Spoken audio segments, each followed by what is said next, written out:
Sind die Bienen nicht niedlich hier? Quietschgelbe Ligusterbienen. In der Futterzage, die wird jetzt aber geschlossen. Das bisschen Futterteig, das kommt noch ins Volk.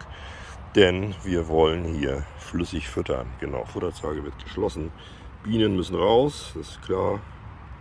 Ja, Kanal abonnieren nicht vergessen, dann bleibt ihr immer auf dem neuesten Stand, wenn es hier wieder ein neues Video gibt von den quietschgelben, niedlichen Ligusterbienen. Tschüss!